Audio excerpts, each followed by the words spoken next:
confusa se elas são de direita, se elas são de esquerda, se elas são liberais, se elas são progressistas, né? E todos esses istas que existem aí, que rodeiam o nosso cotidiano e que são muito usados normalmente para definir, seja a sua posição política ou seja para apontar a posição política de outras pessoas. Pensando nisso, eu acabei optando por iniciar essa série de vídeos que vai ter como objetivo explicar alguns assuntos essenciais, o básico, alguns dos pontos principais de algumas das ideologias mais populares que existem por aí, né? Ou pelo menos as mais comentadas. E hoje eu optei por começar pelo liberalismo. Então nesse vídeo a gente vai abordar alguns dos aspectos essenciais do liberalismo, alguns dos seus fundamentos básicos, o que o liberalismo define e tudo mais. E antes da gente entrar mais a fundo nessa série de conceitos que vão ser trabalhados aqui, um ponto importante. Você já se inscreveu? Deixa o joinha aqui embaixo, tá? Por favor, peço do fundo do meu coraçãozinho. Como vocês sabem, esse canal é muito pequeno ainda, então cada engajamento já faz toda a diferença. E, enfim, né? Vamos continuar aqui com o vídeo agora. Olha, um ponto importante para ser ressaltado é que aqui nesse vídeo eu vou tratar liberalismo e neoliberalismo como a mesma coisa, tá? Eles não são a mesma coisa, esse é um ponto importante de se frisar, porém as diferenças entre o liberalismo clássico e o neoliberalismo são muito sutis, tá? O que se costuma chamar de neoliberalismo é nada mais nada menos do que uma adaptação a diversos conceitos, a diversos princípios do liberalismo para a realidade econômica do século XXI. Isso porque o liberalismo ele começou a ser pensado lá na virada do século XVIII para o século XIX para a economia daquela época. E como o neoliberalismo é nada mais nada menos do que uma adaptação do liberalismo clássico para a nossa economia contemporânea, eu vou tratar nesse vídeo os dois como sendo a mesma coisa e eu vou chamar tudo de liberalismo, tudo bem? Enfim, o que o liberalismo defende? O liberalismo ele defende que o Estado ele deva ser reduzido apenas para garantir a igualdade de justiça, o direito à propriedade e a preservação da vida entre os cidadãos de uma nação. Dessa forma, o liberalismo ele não defende a extinção do Estado nem nada do tipo, tá? O liberalismo ele considera que o Estado é um elemento necessário para o funcionamento da sociedade, uma vez que é o Estado que vai estabelecer a régua em relação ao que é ou deixa de ser justo. E a partir daí a gente entra na questão da aplicação das leis, da justiça. Ao passo que outras atividades, como por exemplo educação, acesso ao lazer, a saúde, a segurança, o fornecimento de alimentos e assim vai indo, devem ser de função da iniciativa privada. Não é que todo liberal necessariamente defenda essa cartilha, tá? Existem pessoas que são liberais de forma mais ou menos radical, de forma, né, a defender uma maior ou menor atuação do Estado dentro da economia. Porém, um fundamento que sempre vai ser essencial e fundamental para entender as diferentes vertentes liberais que existem na política é essa questão do protagonismo da iniciativa privada. Uma vez que um dos fundamentos essenciais do liberalismo é a superioridade dos serviços privados em relação aos serviços públicos. Uma vez que um serviço sendo privado, caso ele não atingir metas de eficiência, metas de produtividade, metas de qualidade do serviço prestado, ele vai à falência. Ao contrário da iniciativa pública, que, segundo o liberalismo, não possui essas obrigações que a iniciativa privada possui. Por conta disso, ele acaba sendo um serviço mais caro de se manter, um serviço menos eficiente, um serviço com menor qualidade, menor produtividade, e isso tudo acaba acarretando em diversos prejuízos para a sociedade.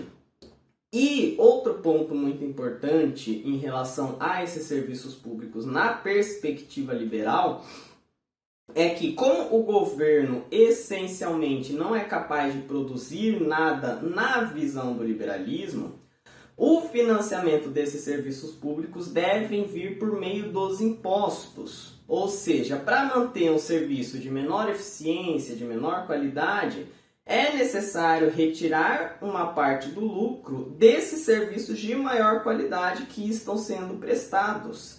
Daí a necessidade, dentro da perspectiva liberal, das pautas de privatização. Por quê? Porque a partir daí você tira esse serviço público, que é menos eficiente, que é menos produtivo, você coloca a iniciativa privada no lugar. E além de, a partir desse momento, você conseguir ter um serviço com maior eficiência, você também vai retirar essa necessidade parcial de cobrança de impostos em cima da iniciativa privada, né? E isso, por sua vez, vai tornar a iniciativa privada mais eficiente, vai aumentar a capacidade de empregabilidade da iniciativa privada e vai permitir com que as empresas privadas possam reduzir os seus preços, o que aumentaria, por sua vez, o poder de compra da população.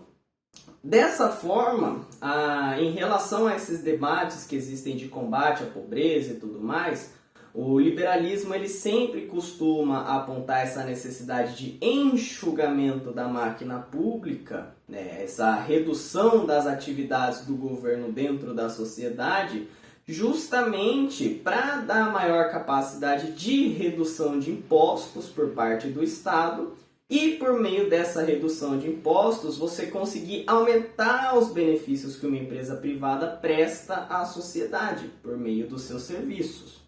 E dentro de todo esse conceito, né, dentro de todas essas ideias desse jogo de valores, você gradativamente teria uma melhoria na média da qualidade de vida da população, uma vez que você teria serviços mais eficientes, você teria uma maior empregabilidade, com as empresas lucrando mais, elas teriam uma maior capacidade de pagar salários melhores para os seus funcionários.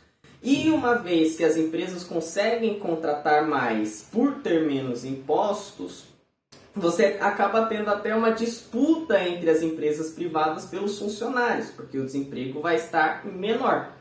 E graças a essa disputa, os salários oferecidos pelas empresas vai acabar sendo maior. E dessa forma o mercado ele sempre vai se regulando, ele sempre vai se ajustando. E esse ajuste, essa regulação por meio da chamada mão invisível do mercado, a partir do momento em que você tem essa redução da participação do Estado na economia e da participação do Estado na circulação de capital, você sempre teria um retorno cada vez maior, tanto para o trabalhador quanto para o empresário. Inclusive, é por isso que muitos dos liberais também acabam defendendo uma simplificação das leis trabalhistas. Porque a ideia é que, com essa simplificação das leis trabalhistas, por mais que de curto prazo você tenha uma queda no poder de compra do trabalhador, já que com isso a empresa privada vai parar de ser obrigada a pagar uma série de benefícios para o trabalhador, de longo prazo, isso voltaria a fazer com que naturalmente o salário do trabalhador voltasse a aumentar por conta desse aumento da concorrência entre as empresas para conseguir contratar os trabalhadores. Ao passo que, segundo a vertente liberal de pensamento econômico, um Estado maior, um Estado que obrigasse as empresas a dar mais benefícios, a dar salários maiores para o trabalhador, romperia com essa lógica de equilíbrio existente entre as empresas privadas, de até que ponto é saudável para a economia da empresa pagar um salário X, Y ou Z para o trabalhador, já que a empresa seria obrigada a pagar a mais por conta das obrigações impostas pela regulamentação do Estado. Dessa forma, a regulamentação aumentaria o desemprego. Com esse aumento do desemprego, você teria um menor poder de compra da população. A partir daí, surgiriam essas dificuldades de empregabilidade que se tem na sociedade. É por isso que, em geral, os governos ditos mais liberais, eles sempre abraçam essas pautas de privatização, eles sempre abraçam essas pautas de simplificação das leis trabalhistas, de simplificação da legislação em cima das empresas, justamente tendo essa perspectiva de que as próprias leis de mercado vão garantir que você passe a ter um crescimento mais saudável da economia. Justamente pensando que com todas essas aberturas que seriam dadas à iniciativa privada, você passaria a ter um crescimento econômico mais saudável, um crescimento econômico mais contínuo, e que gradativamente, né, essa liberalização econômica permitiria com que a distribuição de renda gradativamente melhorasse por meio da competição entre as empresas. Bem, esses são os fundamentos básicos do liberalismo econômico. Claro que aqui a gente tratou somente de alguns aspectos mais essenciais, de alguns aspectos mais básicos em relação a essa ideologia. Da mesma forma que eu fiz esse vídeo curto, né, esse vídeo que é quase um vídeo introdutório ao liberalismo, eu também pretendo fazer um vídeo equivalente ao socialismo, à social-democracia, que seria a esquerda, né, a grosso modo, aos sociais-liberais, né, que seria uma espécie de mistura entre o liberalismo e a social-democracia, enfim, né, e algumas outras ideologias que forem surgindo por aí. Caso tiver algum pensamento ideológico que você não entenda, que você queira que eu explique para vocês, podem deixar aqui nos comentários, tá? Que eu vou ler todos os que tiverem. Vou buscar sempre abordar os temas que vocês forem sugerindo. E, bem, né, qualquer dúvida, qualquer crítica, por favor, sempre estou aberto ao diálogo, tá? Podem falar, não tem problema nenhum. Não esqueçam de deixar o gostinho aqui embaixo, tá? Não se esqueçam de se inscrever também no canal e um beijo para vocês.